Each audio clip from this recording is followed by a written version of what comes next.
Okay guys, so here's the notes for section 1. We're going to evaluate and simplify expressions. So you'll be able to evaluate and simplify expressions involving real numbers.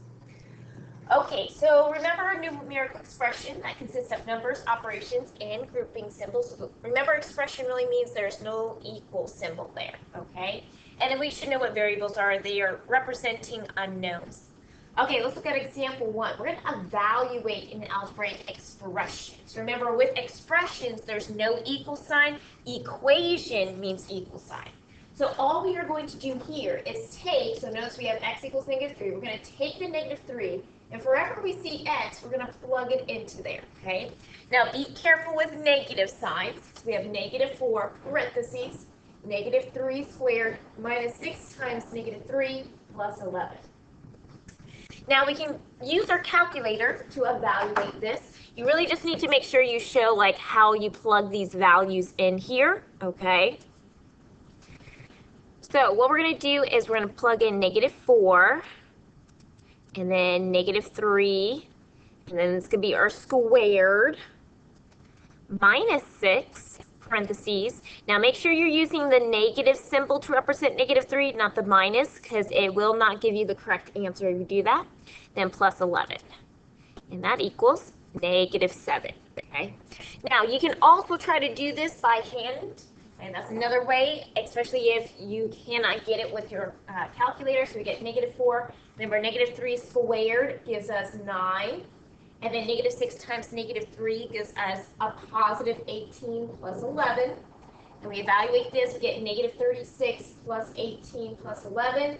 And when you calculate all of that, that'll give us -7. So no matter which way you do it, you will get the same answer.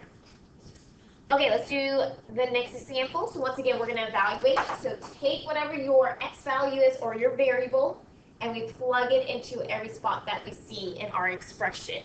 So I am going to do 5 times our 6, and then 6 minus 2. Now what might be easier here, instead of just plugging it all there, maybe is we multiply. But it's kind of up to you what you want to do. So we could instead rewrite this where we multiply the 5x with the x and minus 2. That gives us 5x squared minus 10x. And now we can take our x equals 6 and plug it into our variable. Okay. So we have 5 times 6 squared minus 10 times 6. Okay. You can plug this into your calculator. Definitely make sure you use your parentheses if you are.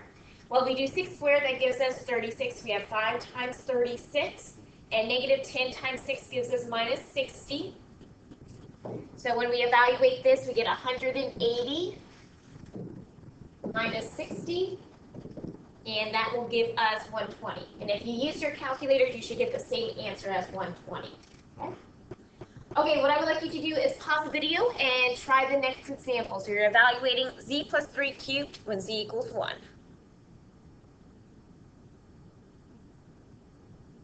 Okay, let's see what you got. So all I'm going to do here is take my z equals 1, and from wherever I see z, plug that in. So I have 1 plus 3 cubed. This might be easier to actually do it by hand, so we evaluate what's inside the parentheses first. So it gives us 4, and we cube it.